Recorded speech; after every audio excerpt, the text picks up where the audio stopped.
Hoy en el frasco.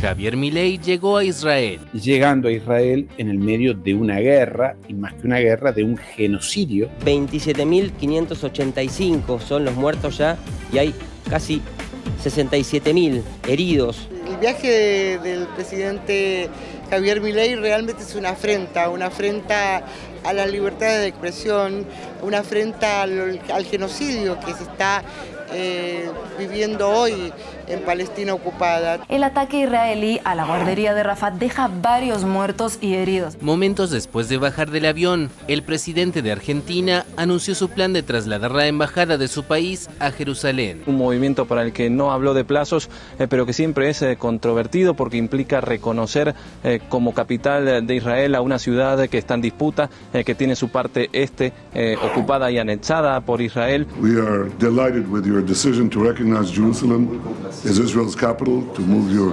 diplomatic post there, and also, of course, an embassy. Lo que está haciendo el presidente Milei es una violación a los acuerdos internacionales. Esto está prohibido y es evidentemente una provocación. Los viajes y mantener relaciones diplomáticas tan estrechas con Israel no es lo que se debería estar haciendo, sino justamente todo lo contrario. Mi solidaridad para con Israel y defender su legítimo derecho a la defensa. Repudiamos que el gobierno de Javier Milei va a ir a hablar en nombre del pueblo argentino para apoyar este genocidio, y nosotros decimos acá no en nuestro nombre. Hablaremos sobre este viaje y todo lo que implica con nuestro invitado del día.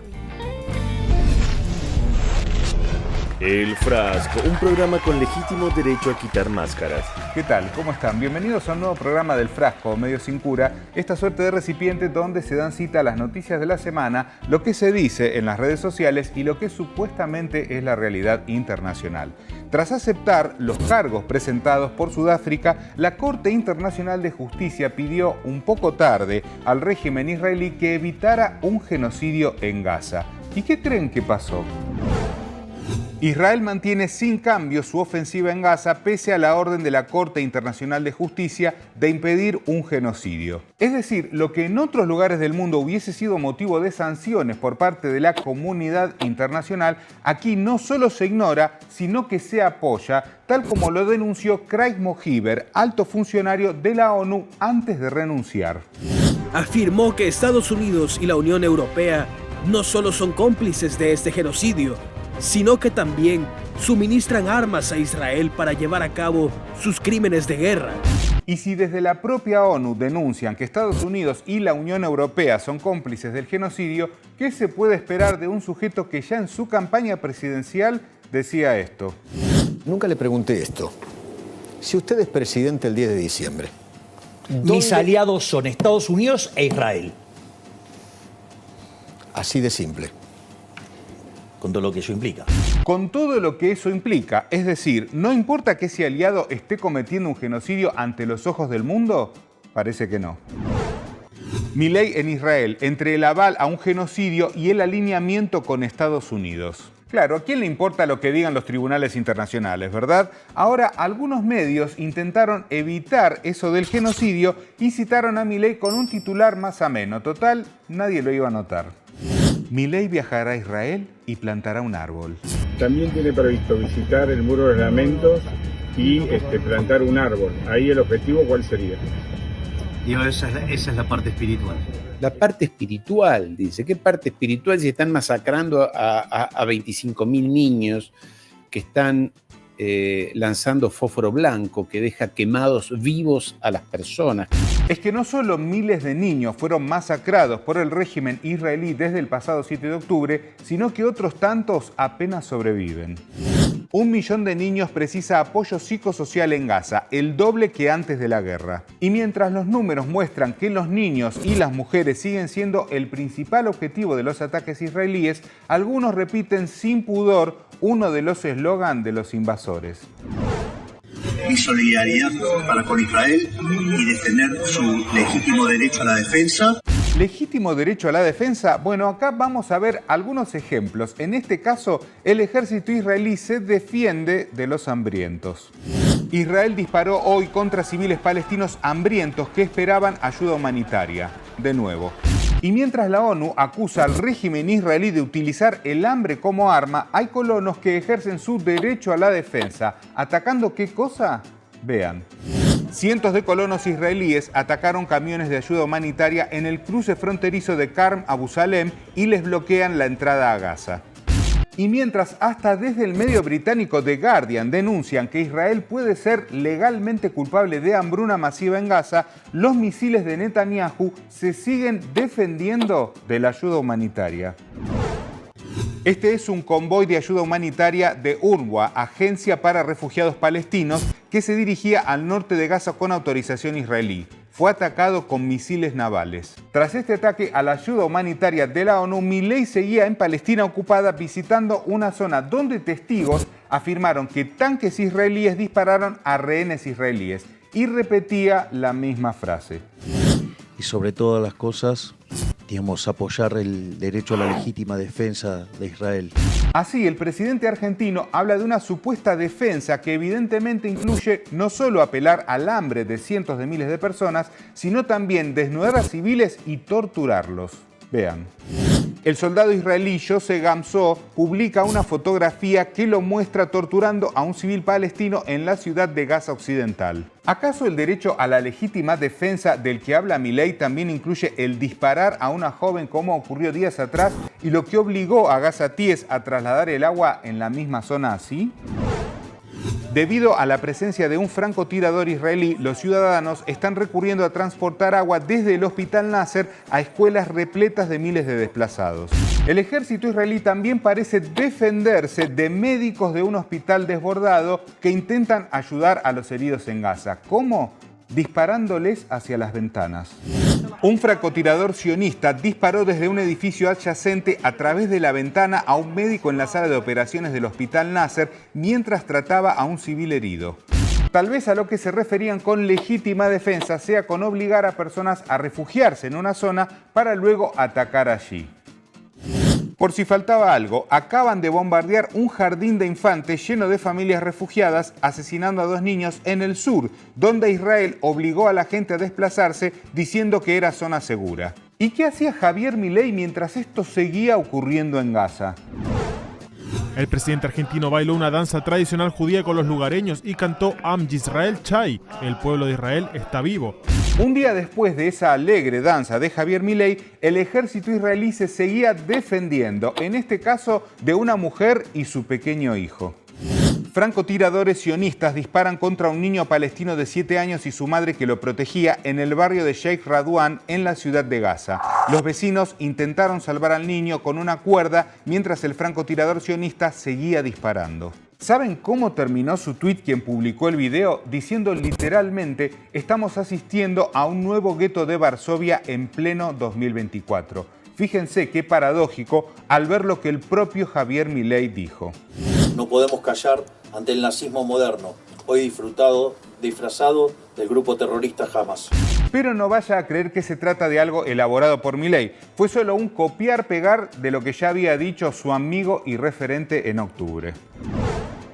הם מבינים שחמאס זה גרסה חדשה של הנאציזם. Se habla de Hamas, menciona a los terroristas de Hamas.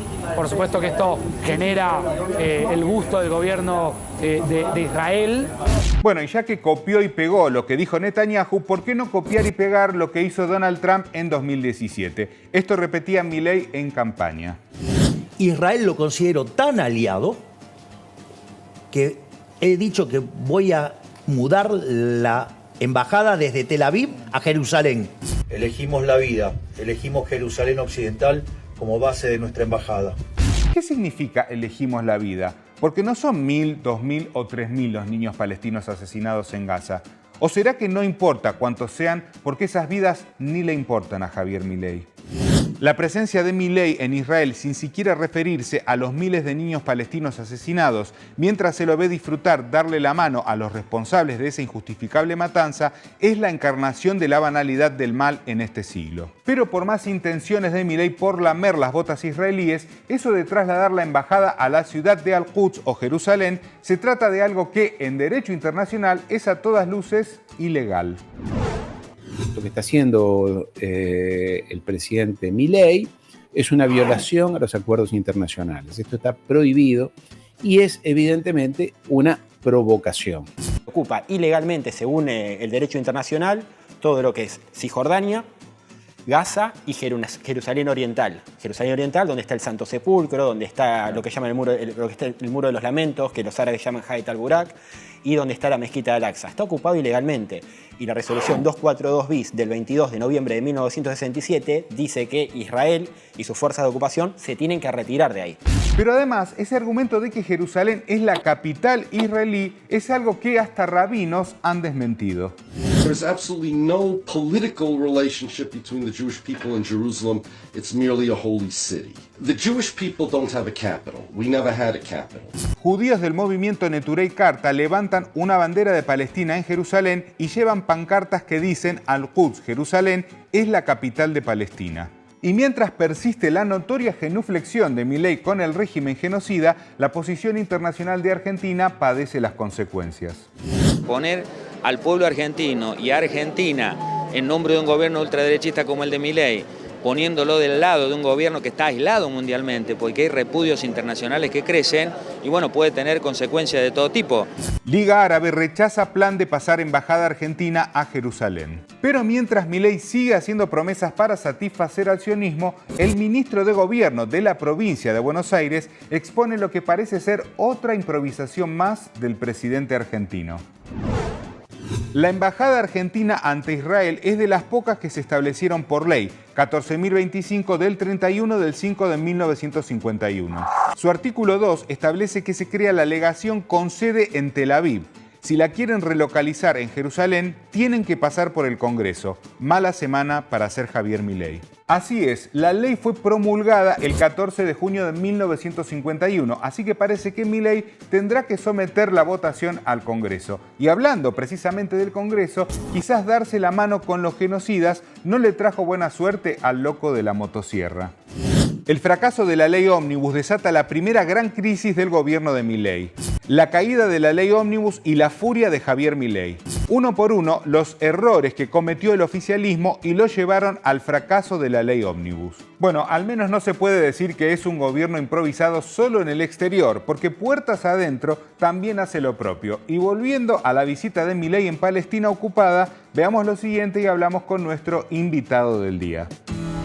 El sociólogo y periodista Marco Terrucci dijo en la red social X: Milei llegó a Israel con la agenda de mudar la embajada a Jerusalén, peligrosa política exterior en un momento en que Israel es acusado de genocidio en la Corte Internacional de Justicia y van más de 27.000 palestinos muertos en 4 meses de bombardeo sobre Gaza.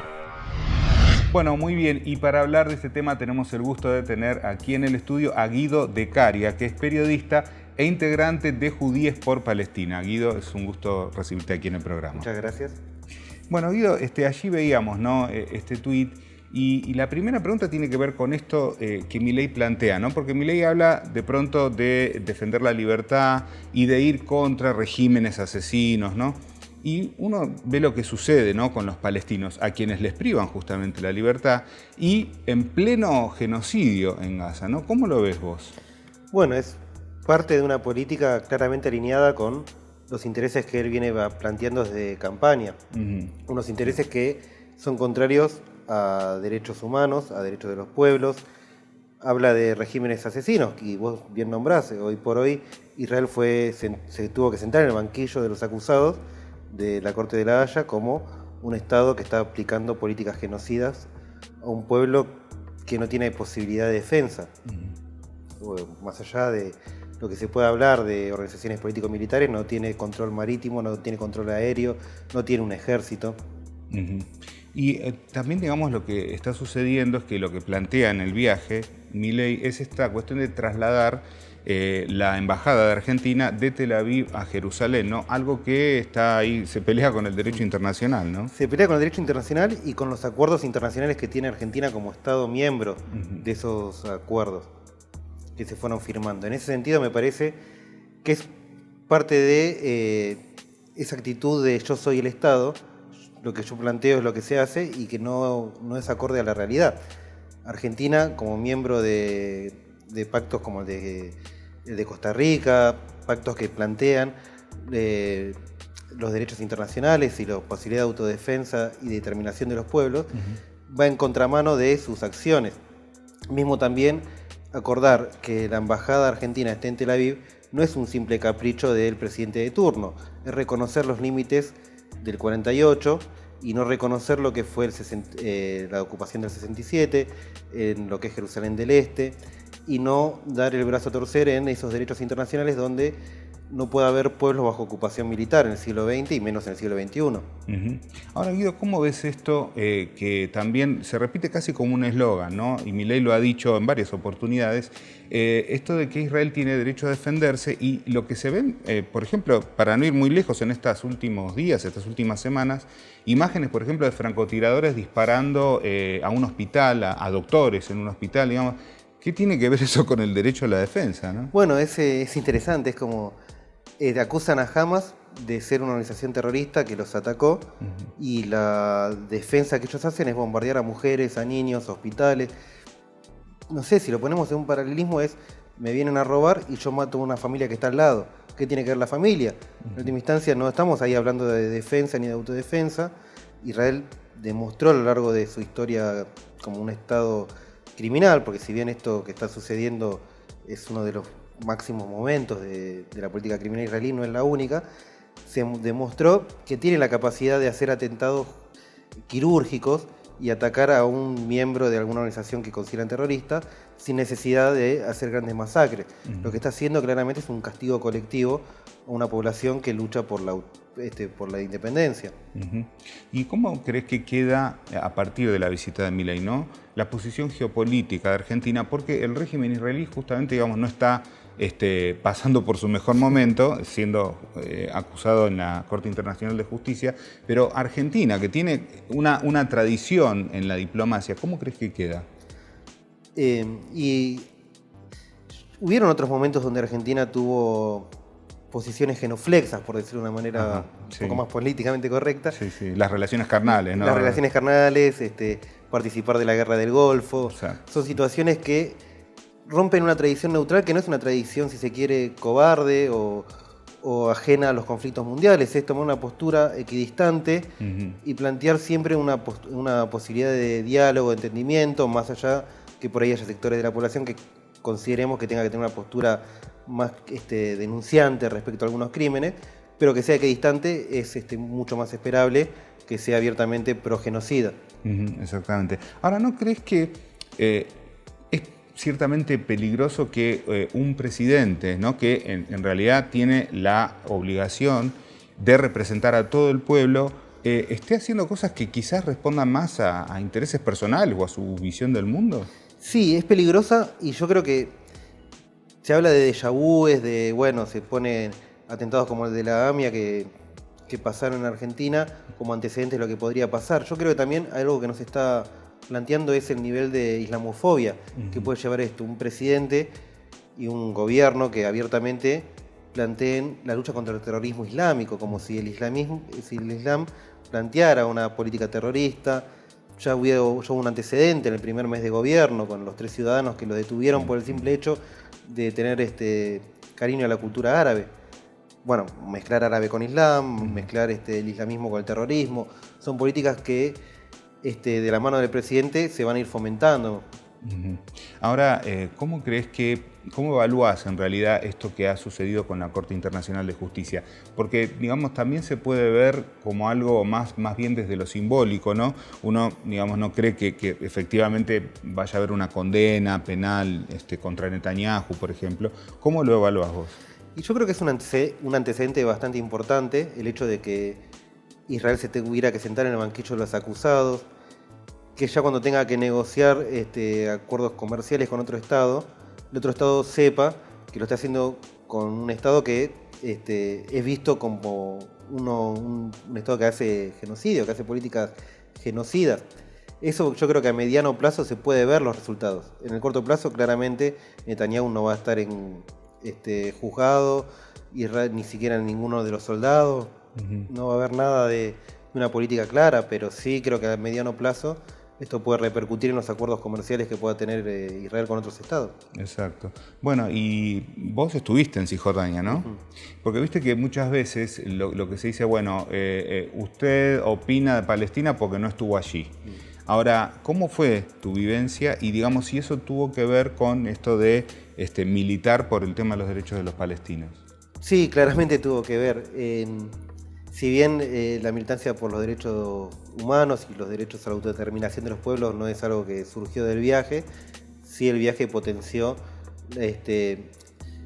la necesidad de transmitir acá lo que está pasando en Palestina. Yo fui en el 2013, era otro contexto histórico, había muchas más movilizaciones callejeras en lo que es Cisjordania, yo estuve en Cisjordania, y realmente Palestina en Cisjordania está dividida en lo que es área A, B y C. Claro. El área A es bajo la autoridad palestina, el área B es un área mixta donde las causas penales están bajo jurisdicción israelí y el área C directamente está bajo control militar israelí. Es decir, cosas que violan todo tipo de derechos humanos, no hay libertad en lo más mínimo. Y ver esas situaciones, sentir en carne lo que es aunque sea como viajero, ¿no? Pero sentir en carne lo que es la ocupación, tener que pedir permiso a un soldado para ir al supermercado, para cruzar una calle, la situación angustiante que no sabes si en cualquier momento puede haber una redada o pueden cerrar las fronteras. Es realmente terrible y no me quiero imaginar lo que debe ser en Gaza, que ni siquiera tienen posibilidad de movilización y que son atacadas constantemente. Los estados pueden ser artificiales. Bueno, Israel es un claro ejemplo de un estado artificial donde pueblos de todo el mundo se amalgaman en una identidad, en este caso sionista, pero lo que es una tradición popular, lo que es el conocer de la tierra, el amarla, el que venga alguien de afuera y ayudarlo a que se sienta cómodo, que el compartir una taza de té, el compartir una charla, compartir su tragedia también y que esa tragedia no quede rodeada simplemente de sus muros y de los soldados que los oprimen, sino que pueda salir de ahí. Me pareció muy fuerte, muy impactante y con mucha voluntad y ganas de vivir, que es lo que para mí lo que define al palestino en última instancia es eso, es la voluntad y las ganas de vivir. Ahora, Guido, teniendo en cuenta esto que decís que es tan significativo, ¿no? Y tan fuerte, ¿qué perspectivas ves? Es un momento muy delicado para esta pregunta, pero ¿qué perspectivas ves para el futuro del pueblo palestino? Todo proceso de colonización es violento y todo proceso de descolonización es violento también. Yo hoy por hoy sí, la situación es un genocidio, como bien decíamos al comienzo. Es trágico lo que pasa, pero no creo que puedan detener el curso de la historia. Ningún estado lo pudo hacer por más masacres que cometiera. Ahora, Guido, vos formás parte del grupo, ¿no? Judíos por Palestina. Y esto es una pregunta que también hemos hecho a tus compañeros, compañeras, que, digamos, está relacionado a que es una posición difícil, digamos, ¿no? Porque inclusive quizás haya sido cuestionado o en tu colectividad o por compañeros o por tu propia familia. ¿Cómo es esto de digamos, militar por los derechos de los palestinos siendo judío? Que lo que significó la Shoah, el genocidio nazi, plantea un nunca más, pero un nunca más que excede al pueblo judío, como el nunca más de la última dictadura nos excede como pueblo argentino. Es una lucha porque todos los pueblos puedan vivir dignamente. Entonces me parece que sí, obviamente hay una necesidad de camuflarse del sionismo con la colectividad judía, pero que no tiene por qué ser la voz que calle las demás. Hoy por hoy somos minoría, eso también hay que reconocerlo, pero existimos y es una posibilidad de plantear que todos los que tengan alguna duda o inquietud respecto a lo que esté pasando, que bueno, que existe espacios donde se puede plantear de forma colectiva que en nuestro nombre no vamos a permitir un genocidio más. Bueno, Guido, nos quedamos con esa reflexión y te agradecemos mucho por haber estado aquí en el programa. Bueno, muchas gracias. Y bueno, y nosotros, como siempre, nos vamos a un retrotweet, una frase del pasado, pero que tiene absoluta vigencia. Fíjense. La única forma en que obtendremos la libertad es identificándonos con los oprimidos del mundo. Malcolm X. Mientras miles de personas en Argentina se han manifestado públicamente en contra del genocidio en Gaza, ¿por qué el presidente argentino va en representación de todo el pueblo a darle la mano a Netanyahu? ¿A quién representa realmente? Los esperamos la próxima semana, como siempre aquí por Hispan TV. Muchas gracias. Nosotros decimos acá no en nuestro nombre.